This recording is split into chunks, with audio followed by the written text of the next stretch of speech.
아람 나라라고 기록되어 있는데 그 아람이라고 하는 나라가 이스라엘 바로 북쪽에 지금 시리아라고 그 아람 나라 왕 벤하닷이 대군을 거느리고 북극 이스라엘을 쳐들어왔습니다. 포위하고 그래서 도시마다 사람들이 먹을 양식이 떨어지게 됩니다.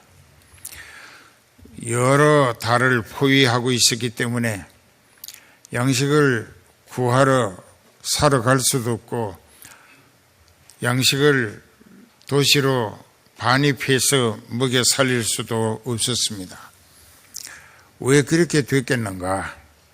이것은 이스라엘의 죄값이 미신 우상을 하나님보다 더 섬겼고 그것들에게 지극정성을 다하여 복을 빌면서 섬기는 패단은 하나님의 진노를 샀기 때문입니다.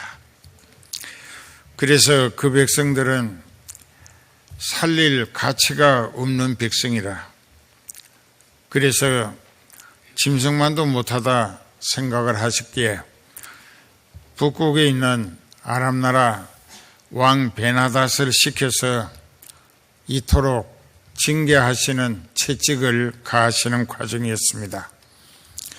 그런데 그때 북극 이스라엘의 왕은 여호람이라고 하는 사람인데 그 사람이 기가 막힙니다. 백성들이 굶어 죽어간다는 보고밖에 없습니다. 그런데도 그가 사마리아 성 룰을 올라가서 둘러보려고 가는데 한 여인네가 왕이여 나를 도와주소서 합니다. 그랬는데 그가 대답을 합니다. 여호와께서 너를 도우지 아니하시면 내가 어떻게 너를 도울 수 있겠느냐? 타작 마당으로 인하여 도와줄 수 있겠느냐? 포도주 틀로 인하여 도와줄 수 있겠느냐? 이 말은 자기로서는 불가하다는 반응을 보인 것이죠. 그래도 궁금했던지 그래 무슨 일이냐고 그 여인에게 물었습니다. 잘 들으세요. 그 여인이 기막히는 이 얘기를 합니다. 피차 먹을 것이 없어서 성중에 모든 사람이 굶어 죽어 가는데 이 여자가 옆에 있는 여자를 가르치면서 이 여인이 어제 말하기를 오늘은 자기 내 아이를 내어놓으라고 우리가 삶아 먹고 내일은 내 아이를 삶아 먹자고 해서 그렇게라도 생명을 연장할까 해가지고 자기 아이를 삶아서 나누어 먹었는데 오늘 모여가지고 그 집의 아이를 먹자고 모였는데 그 아이를 빼돌리고 숨겨서 이런 억울할 때가 어디 있는가 하고 왕이 이 억울함을 해결해서 풀어주라고 하는 것이었습니다. 그 왕이 기가 막혔겠죠. 근데 이제 이 왕도 어찌할 도리가 없습니다. 얼마나 처절한 비참한 현상인가 말이에요.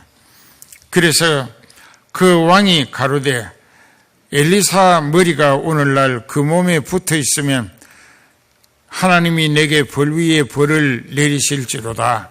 이게 무슨 말이냐? 엘리사는 하나님이 쓰시는 사람이었습니다. 그런 시대에 그런 상황 속에서도 하나님은 자기의 종을 세워서 그에게 성령을 충만히 주시고 성령으로 교통하며 지시하시고 대화도 하시고 또 그 말씀의 지시를 통하여 그 사람이 대언하게도 하십니다.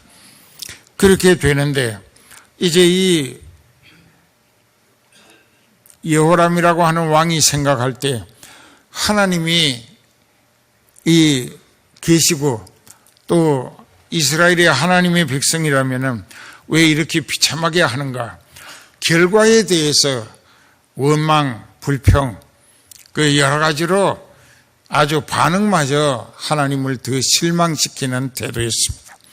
어려움을 당하면 당할수록 반성을 하고 이 불행이 내가 무엇을 잘못했기 때문에 내게 찾아온 것인가? 왜 나를 이토록 힘들게 죽을 지경으로 몰려가게 하는가?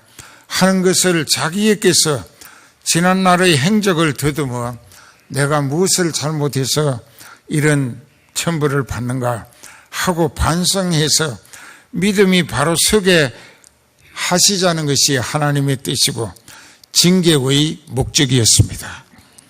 그렇기 때문에 징계받는 사람은 하나님을 향하여 회개하는 지혜와 믿음이 있다면 그 사람은 그 징계가 오히려 그 인생과 하나님과의 관계를 회복시킬 수 있는 소망을 기대할 수 있어야 한다는 것입니다. 그런데 이 왕은 전혀 반성의 기미가 없어요. 하나님을 알아보질 못하니까. 그러면서 하나님을 대적하는 생각을 악심을 품고 귀신의 앞제비가 돼가지고 엘리사를 죽이겠다고 자기에게 자객을 신복 몇철 불러서 가서 엘리사를 죽이라고 합니다. 그들이 지금 엘리사 있는 곳에 가고 있습니다. 그런데 바로 그 시간에 하나님께서 성령으로 엘리사에게 말씀하십니다.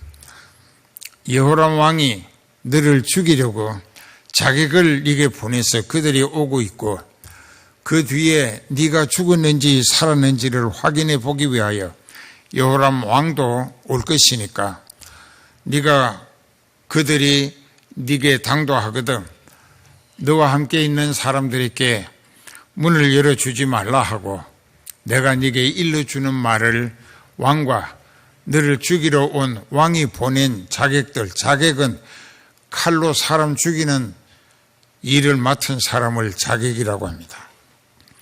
그렇게 해서 엘리사는 하나님이 즉각 알려주심을 받습니다. 그 왕이 의지하는 장관이 하나님의 사람 엘리사에게 말하기를 여호와께서 하나님께서 하늘에 창을 내신들 어찌 이런 일이 있으리까?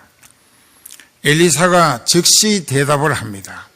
네가 네 눈으로 내일 이맘때 사마리아 성문에서 고운 가루 한 스와에 한 세겔, 보리가루 두 스와에 한 세겔 하는 것을 네 눈으로 보기는 하겠지만 그것을 먹지는 못할 것이다. 자, 이 잘 기억하세요. 엘리사의 말이 아니고 하나님이 엘리사를 통하여 성령으로 대언하게 하신 하나님의 말씀이었습니다. 네 눈으로 보긴 볼 거야. 성중이 굶어 죽어가서 자기 자녀를 돌아가며 삶아 먹어야 하는 상황인데 내일 이맘때가 되면은 사마리아 성문에서 보리가루 두 스와에 한 세겔, 밀가루 한 스와에 한 세겔 하게 될 것이다. 그러니까 안 믿는 사람이기 때문에 왕도 안 믿고 장관도 안 믿는 사람이에요. 그러니까는 왕이 안 믿으니까 안 믿는 사람을 장관으로 썼겠죠. 그래서 그 장관이 하나님이 하늘에 창을 내신들 내일 낮에 어떻게 고운 가루 한 스와에 한 세겔, 보리가루 두 스와에 한 세겔로 그렇게 싸구려 상품이 생길 수 있겠는가? 그렇게 불신앙적인 부정적 반응을 말했습니다. 엘리사가 말합니다. 네 눈으로 볼 거야. 그러나 너는 먹지 못할 거야. 그 한마디는 참 무서웠습니다. 그런데 여기 3절 이하에 보면은 네 사람, 한센병자 네 사람이 있었는데 그들이 왜 성 바깥에 사는가? 천형 환자라고 하늘이 만들어 놓은 병자라 저주를 받았다. 그렇게 옛날엔 알고 있습니다. 의학이 발달됨으로 한센병균에 의해서 그렇게 병이 생긴다고 알고 있습니다. 그런데 성 바깥에 나 환자 4사람이 있었어요. 이 사람들도 먹을 게 없습니다. 그리고는 이 사람들이 넷이서 의논을 합니다. 우리가 돌에 맞아 죽을 각오를 하고 나 환자가 보통 사람 가까이 한 3m 접근을 하면 돌로 때려 죽여도 되게 돼 있습니다. 그렇기 때문에 성중에 얻어먹고 살자고 들어가고자 할지라도 성 안에는 먹을 것이 없어서 들리는 소문에 자기가 낳은 자녀를 삶아서 먹는데 심지어 어머니가 자기 태에서 난 아들이나 딸을 삶아서 먹으면서 남편에게도 안 준다. 아까 그랬잖아요. 그 신명기 28장 52절부터 57절까지 오늘 꼭 10번은 읽어보세요.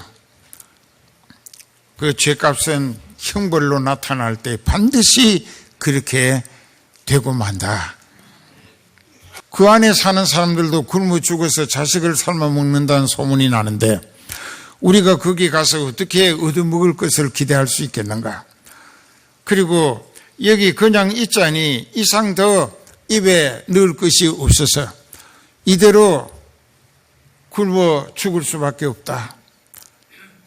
그래서 성중에 들어간다 해도 죽을 판이고 그냥 성 밖에 죽치고 앉아서도 죽을 판이라.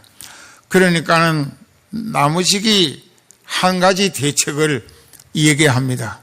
하나는 저 멀리 아람 군대가 천막을 치고 진을 치고 우리를 포위하고 있는데 이 판 사판이라 이래도 죽고 저래도 죽을 판이니까 그들에게 가서 그들이 먹고 남은 찌꺼기 음식이라도 국을 해서 먹으면 연명할 수는 있지 않겠나 이렇게 의논을 합니다.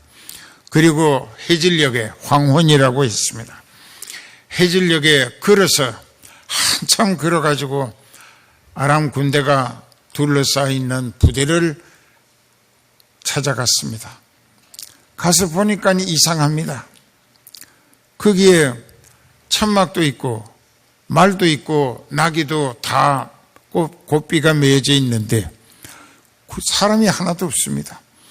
그래서 이상하다 하고 천막을 헤치고 들어가 보니까는 거기에 금, 은, 폐물도 있고 먹을 음식이 엄청 많이 있습니다. 이것은 무슨 뜻이냐? 지금까지 다른 나라들을 쳐들어 오면서 거기서 노획한 물건들이고 먹을 것은 계속 이스라엘을 항복하도록 숨통을 조이기 위하여 양식이 떨어지고 굶어 죽게 되면은 손들고 항복할 것이다. 그래서 그 기간이 언제 얼마나 더 걸릴는지 모르니까 양식을 많이 가지고 온 군인들이었었어요. 그렇기 때문에 거기에서 이렇게 다 놔두고 군인들이 없어졌습니다. 이 사람들은 나 환자 4사람이 너무나 배가 고파서 먹을 것을 보니까 그냥 그저 지체할 수가 없이 입으로 다 집어넣고 배를 채웠습니다. 그 배가 부르고 나니까 견몰생심이라 물질을 보니까는 욕심이 생긴 거예요. 그래서 금덩어리며 은이며 또 여러 가지 돈, 값진 물건들을 천막에 들어가서 자기 욕심껏 훔쳐가지고 챙겨가지고 이제 다 갖다가 모읍니다. 그리고 또 다른 천막에 가서 또 욕심껏 챙겼어요. 그리고 배가 잔뜩 부릅니다. 그 사람에게 제일 중요한 것은 식욕이지요. 먹어야 산다는 거. 그 다음에 이제 식욕을 채우고 나면은 그 다음에 이제 여유로운 욕심이 발동을 하기 시작을 하는데, 그래서 이렇게 하고 이제 욕심껏 챙겨다 놓고 생각해 보니까, 지금 사마리아 성 안에 그 많은 사람들이 먹을 게 없어 굶어 죽어가고 있는데, 오늘 좋은 소식이 우리가 지금 전달해야 할 입장인데, 이 좋은 소식은 뭐냐? 그 사마리아 사람들이 나와서 이 비어있는 군인들 막사마다 다니면서 거기에 있는 음식, 양식, 또 그 외에도 금은, 폐물, 의복, 모든 것을 다 챙겨갈 수 있게 해야겠다. 그렇게 하지 아니하면 하나님이 우리에게 벌을 내리실 것이 두렵다. 네 사람의 마음이 그렇게 움직였어요. 잘 들으세요. 그래서 그 네 사람이 자기네들의 욕심껏 챙긴 그 탈취물을 자기 처소에다가 갖다 놓고 성문 가까이 가서 보초선 사람들에게, 지금 우리가 아람 진에 갔다가 이러한 상황을 보고 실컷 먹고 욕심껏 챙기고 이 소식을 빨리 전해서 성 안에 굶어 죽어 가는 사람들을 나와서 그 모든 군막에 가득 차 있는 물건들을 먹고 마시고 챙기고 하게 해야겠다고 가서 왕에게 알리라고 그랬습니다. 그랬더니 즉시 왕에게 보고가 되고, 그 왕이 또 믿음이 없는 사람이라 직접 목격하고 배불리 먹고 욕심껏 챙긴 사람들이 전해주는 복음이었는데, 이게 가스펠이, 영어로 말하면 가스펠이라고, 이게 복음이란 뜻입니다. 복된 소식이. 우리가 잘 생각해야 됩니다. 이제 무엇을 생각해야 되느냐? 이 불신자는 하나님이 자기 백성을 믿음이 바로 서게 하기 위하여 아람 군대로 진치게 공격하도록 만드셨고, 여자들이 자기가 낳은 자녀를 삶아서 연명해야 하는 죄값의 징계를 비참하게 겪으면서, 그래도 하나님은 그들을 완전히 전멸시키려 하시지 아니하시고 아람 군대로 엄청난 양식을 준비해서 이스라엘을 뺑 둘러싸고 포위하게 하셨는데, 그것이 곧 자기 백성을 먹이기 위한 양식으로 어떻게 아람 군대가 없어졌는가?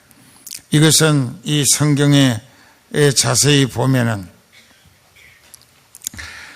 여기에 이렇게 되어 있습니다.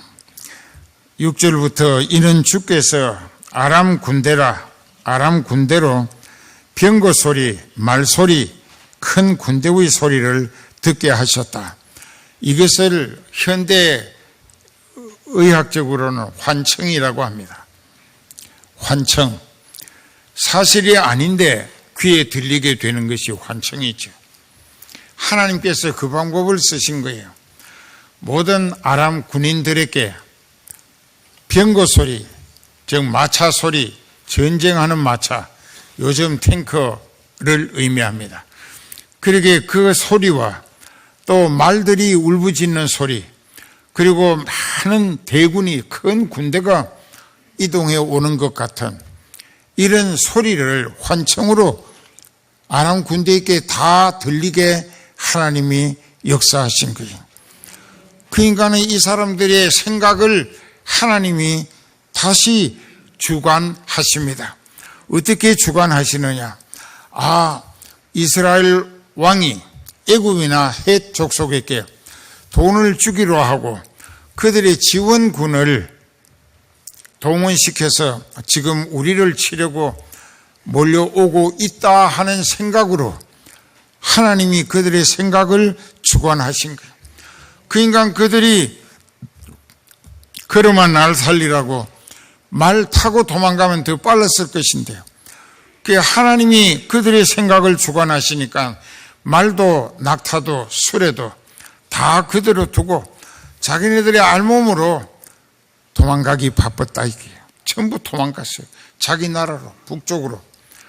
그리고 그 장막이 군물이 가득한 그대로 버려두고 도망을 갔고, 말도 나귀도 여기 보면 나귀 머리 하나에 80세겔을 하고, 나귀 머리가 어디서 그렇게 많이 나오겠는가?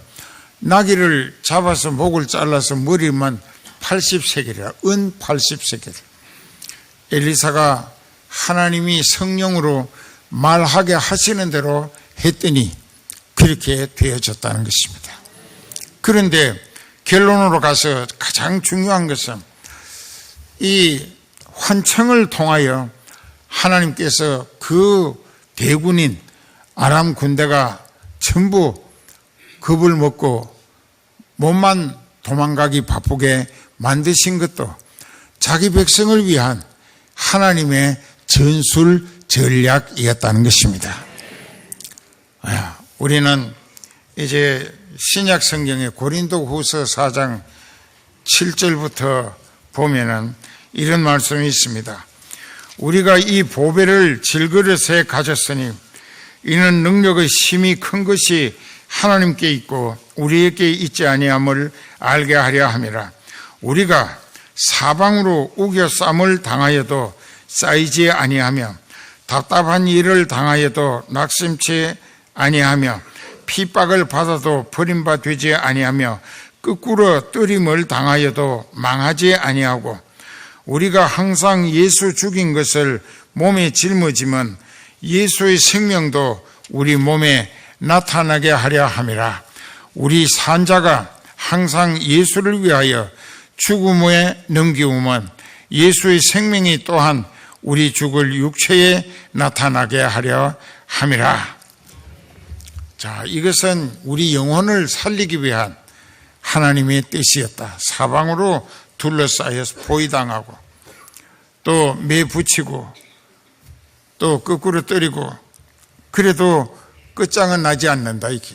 왜? 회개하도록 몰아붙이시는 징계의 채찍이었기 때문이라는 것입니다. 그래서 하나님께서 환청을 듣게 하신 아람 군대는 도망가기 바빴고 그들이 여러 달 더 포위하고 있어야겠다고 하는 그들의 전술 전략은 하나님의 전술 전략에 의해 하나님의 백성 이스라엘을 살리기 위한 전술 전략이었다는 것입니다. 그래서 이스라엘 사람들이 또 이렇게 아주 극한 상황, 죽음이 눈앞에 직면했던 상황에서 하나님은 자기 백성을 살리시기 위한 변함없는 계획을 이렇게 체험하도록 역사해 주신 것인데요. 그래서 우리는 항상 내가 주께 범죄치 아니하려 하여 주의 말씀을 내 마음에 두었나이다. 항상 하나님 말씀을 여러분 심령에 간직하셔야 합니다. 왜냐하면 이사야 55장 11절에 보면 내 입에서 나가는 말도 헛되이 내게로 돌아오지 아니하고 나의 뜻을 이루며 내가 명하여 보낸 일에 형통하리라. 따라합시다. 내 입에서 나가는 말도 헛되이 내게로 돌아오지 아니하고 나의 뜻을 이루며 나의 명하여 보낸 일에 형통하리라. 하나님의 말씀은 예수님이십니다. 그리고 말씀은 반드시 말씀 내용대로 성취되고 맙니다.